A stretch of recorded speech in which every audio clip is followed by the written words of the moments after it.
Bismillah, kita lanjutkan lagi pertemuan kedua atau sesi kedua dari perbanyakan vegetatif tanaman. Kita akan membahas bentuk perbanyakan lainnya seperti grafting dan budding. Grafting merupakan teknik sambung, kemudian budding adalah teknik penempelan. Seperti penyampaian sebelumnya bahwa grafting, budding, dan kultur jaringan adalah teknik perbanyakan yang merubah sifat tanaman baru yang dihasilkan. Beda halnya dengan stek dan cangkok. Dia menghasilkan individu baru, tidak merubah sifat dari indukan yang dibawa karena berasal dari satu tanaman. Adapun grafting ini merupakan penggabungan dari dua bagian tanaman atau dua indukan tanaman menjadi satu kesatuan dan tumbuh secara bersamaan menghasilkan satu tanaman atau individu baru. Dua bagian tanaman ini nanti akan disebut dengan sign atau batang atas, rootstock atau batang bawah. Pada gambar ditampilkan ada dua bentuk penyambungan. Ada yang with grafting dan approach grafting. Apa itu nanti akan kita jelaskan. Di sini kita akan bahas nantinya syarat-syarat keberhasilan dari teknik sambung ini,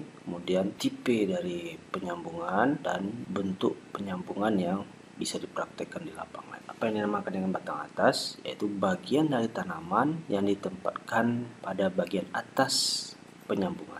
Ini ada animasi dari slide. Bagian atas ini disebut dengan sign atau batang atas, kemudian rootstock di bagian tanaman yang diletakkan pada bagian bawah sambungan. Ini untuk menghasilkan perakaran. Batang atas akan menghasilkan pucuk, kemudian batang bawah akan memperkuat perakaran. Untuk memperoleh keberhasilan persentase tinggi dari penyambungan ini ada beberapa syarat. Setidaknya di sini ada 5 syarat penting. Pertama, batang atas dan batang bawah harus kompatibel. Kompatibel di sini adalah jenis tanamannya. Jadi kalau dari satu famili atau kekerabatan tingkat keberhasilannya tinggi, kecuali famili rutasi. Ini apel dan oak. Ini bisa melakukan grafting. Dan yang kedua adalah kambium. Harus kontak erat dan mantap. Jadi pertemuan kambiumnya ini harus erat. Ini bisa diusahakan ketika sudah menyambungnya. Harus pas potongan antara batang atas dengan batang bawahnya, kemudian diikat dengan baik. Kemudian syarat yang ketiga adalah mata tunasnya harus dorman. Yang diambil adalah batang atas yang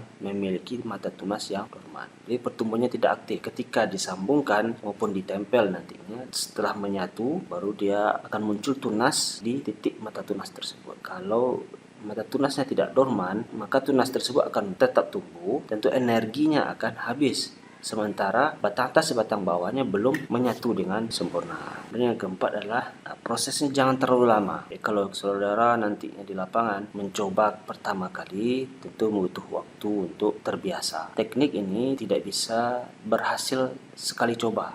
Jangan puas diri terhadap itu. Jadi bagaimana bisa menghasilkan banyak bahan tanam nantinya? Ya saudara harus sering mempraktikkan. Dengan sering melakukan maka akan terbiasa. Ketika sudah terbiasa, saudara akan cepat melakukan penyambungan. Jadi tidak lama akan melakukan penyambungan, kemudian melakukan pengikatan. Tujuannya adalah mencegah kekeringan atau desikasi. Jadi kalau tidak dia segera disambung, terutama batang atas, itu akan terjadi kekeringan. Nah, ini akan mengurangi kontak erat antara batang atas dengan batang bawah. Yang terakhir adalah pemeliharaan. Pemeliharaan dibutuhkan proses healing, proses perbaikan jaringan yang rusak akibat pemotongan dari batang atas dan batang bawah. Setelah recovery itu tanaman menyatu, kemudian sumber nutrisi bisa dialirkan kembali dari perakaran ke pucuk. Tipe-tipe grafting. Jadi maksudnya tipe di sini adalah kondisinya. Kondisi batang atas ini lepas dari induk. Ada yang tidak lepas dari induk. Yang lepas dari induknya yang mana? Itu pertama, yang A adalah sambung pucuk. Ini yang biasa kita lakukan. Ini ada bentuk-bentuknya, bahasa Inggris semua ini. Nah, ini silakan dicari bahasa Indonesianya. Nanti kita akan memberikan gambaran beberapa bentuk dari sambung pucuk. Kemudian ada sambung sisi, ada sambung kulit kayu, dan sambung akar. Ini sambung akar ini jarang dilakukan. Kemudian batang atas tidak lepas dari induk, seperti gambar yang pertama tadi. Approach jadi mendekatkan dua individu, itu sambung susu. Yang ketiga adalah sambung perbaikan atau perawatan. Oke, metode sambung yang pertama, jika batang atas dan batang bawahnya ukurannya sama. Bagi yang baru mencobakan, ini mudah dilakukan karena ukurannya sama. Cari yang batang bawah dan batang atasnya ukurannya sama. Ini ada jenis-jenisnya. Nah, ini contoh splice grafting. Jadi dipotong miring, bentuknya potong miring, batang atas batang bawahnya sama ukurannya. Jika batang atasnya lebih kecil tidak masalah ya. Yang bermasalah nanti adalah batang atasnya lebih besar dari batang bawah. Akan terjadi kerusakan ketika dia sudah menjadi individu baru akan patah pada titik sambungnya. Misalnya di sini menekankan adalah kontak erat antara batang atas dengan batang bawah. Kemudian ada juga yang whip and tango grafting, bergerigi dibandingkan yang sebelumnya. Nah, ini kontak erat lebih bagus ya, lebih bagus karena dia ada pegangan antara batang atas dengan batang bawah ya, sehingga dia tidak lari ketika disambung. Menekankan ketelitian. Ukuran yang dipotong antara batang atas dan batang bawahnya harus sama, maka bisa dia disambungkan. Kemudian ini approach sambung susu untuk seperti ini dengan melukai dua bagian tanaman ini, kemudian didekatkan. Ada yang dibuka kedua-duanya, ada yang dibuat lidahnya, sehingga ini lebih kontak erat, dia lebih sering menahan antara dua individu dan baru didekat. Setelah berkembang, mana yang diharapkan, apakah yang A batang indukan untuk batang atasnya atau yang B, jika nanti sebelah kanan ini yang jadi indukan, maka batang bawah ini adalah yang dari maka ini dipotong. Metode yang kedua adalah batang atasnya lebih kecil dari batang bawah. Ada beberapa macam juga. Ini bentuknya cleft, batang atasnya ini lebih kecil daripada batang bawah. Nah, ini pada tanaman hias ya, ini side stalk graftingnya, mana yang mau diarahkan perkembangan tanaman bonsainya. Nah, di situ ya disambung. Sekarang banyak ya tanaman pagar hias, posisinya untuk sebagai tanaman pagar ini dibentuk beraneka macam bentuknya. Ini juga salah satu bentuk dari batang atas lebih kecil dari batang bawah. Ini disisipkan pada batangnya. Nah, ini bentuk batang atas yang diambil, kemudian dibuka batang bawah yang dijadikan batang bawah. Itu tanaman yang sudah tumbuh baik ya, perakaran itu sudah baik. Batang atasnya letakkan di bagian samping batang baru diikat. Setelah tumbuh nantinya maka dipotong ini bagian pucuk dari batang bawah tersebut, biarkan tumbuh mata tunas pada batang atas. Ini jika dibiarkan tumbuh bersamaan, pertumbuhan batang atasnya akan tersaingi. Diharapkan batang atas ini untuk tumbuh baik, maka kurangi persaingan dengan memotong percabangan di bagian batang bawah. Apakah semuanya berhasil? Nah, ada kemungkinan gagalnya. Nah, apa saja gejala-gejala kegagalan dari teknik sambung ini? Nah, sebelum itu kita harus jelaskan kembali. Berhasil berarti dia kompatibel. Nah, kompatibel di sini maksudnya adalah kemampuan dua tanaman yang berbeda saling disambung dan menghasilkan gabungan atau kesatuan dari tanaman yang berkembang bersama-sama menghasilkan tanam. Gejala kegagalan, gagal bergabung, tersambung antara batang atas dengan batang bawah. Gejala berikutnya penguningan pada daun. Jadi daunnya menguning, pertumbuhan vegetatifnya tidak berkembang baik, kemudian mati pucuknya, berakhir pada kematian. Laju pertumbuhan batang atas dengan batang bawahnya tidak seimbang, lebih berkembang batang bawahnya. Harapannya kan batang atasnya ini berkembang menjadi individu baru, karena dari sifat batang atas inilah yang diharapkan. Apakah nanti menghasilkan buah yang manis, tergantung dari indukannya seperti apa yang kita cari, yang kita inginkan. Gejala kegagalan terakhir adalah patah pada penyambungan atau gabungan. Nah, ini bentuk-bentuk kegagalan pada penyambungan. Jadi patah pada sambungan, rusak pada sambungannya, gagal menyatu dia, pelukaan pada sambungan ini tidak tertutup dengan baik. Nah, ini memang perlu pelatihan nanti ya saudara, tidak cukup pada praktek saja. Di lain waktu saudara juga cumpakan di rumah. Yang dibutuhkan adalah alat yang baik dan tekniknya. Tekniknya harus dilatih, skillnya harus dilatih. Kalau tidak ada pisau okulasi, saudara bisa menggunakan cutter, pisau silet, yang penting dia tajam. Kemudian tempel atau bading. Ya, ini bentuk lain dari penyambungan juga intinya. Intinya juga sambung. Ini menggunakan mata tunas yang ditempelkan pada batang bawah. Bentuknya ada patch budding, T budding, dan chip budding. Ini yang chip budding.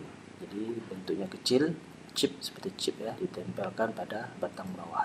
Ada T budding ini contohnya, ada langkah-langkahnya. Langkah pertama dibuka dulu batang bawahnya, seperti halnya grafting juga disiapkan dulu batang bawahnya. Kemudian diambil mata tunasnya yang sebagai batang atas, tempelkan dia ke batang bawah. Nah, baru dilakukan pengikatan. Pengikatannya tidak perlu tertutup semua ya, yang penting dia menyatu. Nah, keunggulan dari perbanyakan secara vegetatif ini, tanaman ini masa produksi nanti lebih cepat ya, masa dewasanya lebih cepat. Kemudian tempel ini lebih cepat menghasilkan mata tunas dibandingkan dengan penyambungan. Contoh berikutnya adalah setiap mata tunas bisa muncul pada batang atas. Jadi kalau dia memiliki banyak mata tunas, dan dia akan menghasilkan banyak percabangan. Untuk tanaman yang tidak menghasilkan benih, baiknya diperbanyak secara sambungan atau tempel. tanaman baru yang dihasilkan ini sifatnya sama dengan induknya. Maka sebelumnya saudara harus mencari batang atas yang ideal ya. Saudara inginkan seperti apa batang atas? Tentu saudara harus tahu dulu, identifikasi dulu batang atas ini sebagai indukan. Keuntungan dari perbanyakan secara vegetatif ini, seperti yang disampaikan sebelumnya, tanaman seragam identik dengan induknya, dapat mempercepat masa produktif, lebih mudah dilakukan pada teknik kultur jaringan, menghasilkan bahan tanam yang banyak dan tidak membutuhkan ruang tempat penyimpanan karena dia dalam bentuk yang sangat kecil. Nanti kita akan bahas juga terkait kultur jaringan. Kemudian menggabungkan dua atau lebih sifat dari indukan pada satu tanaman yang dijadikan sebagai batang bawah, itu bisa dilakukan penyambungan lebih dari satu batang atas dan juga bisa menghasilkan mutasi, ini dilestarikan seperti apel mana lagi, apel malam. Kekurangan dari perbanyakan vegetatif ini, sebenarnya kekurangan ini bisa ditutupi. Di sini sampaikan membutuhkan peralatan yang spesial, peralatan yang khusus, kemudian skillnya khusus untuk perbanyakan.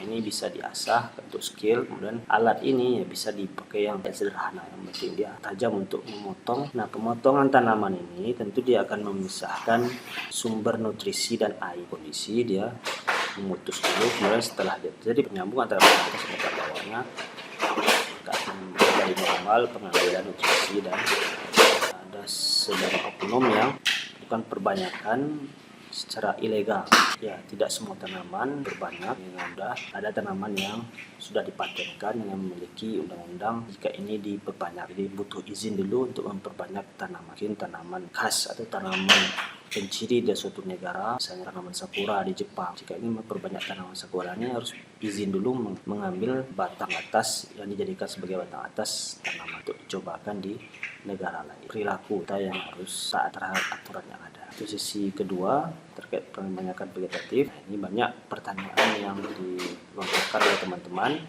terkait laporan praktikum. Di sini sudah jelas rasanya digambarkan di video ini untuk laporan laboratorium dan praktek KL, kapan dikumpulkan, bagaimana susunan dari laporan tersebut. Sebaiknya on time ya pengumpulan laporannya. Oke, sekian dulu materi sesi kedua ini. Ya, ini untuk mengingatkan kita kembali terutama yang beragama Islam. Maaf, terima kasih. Wassalamualaikum.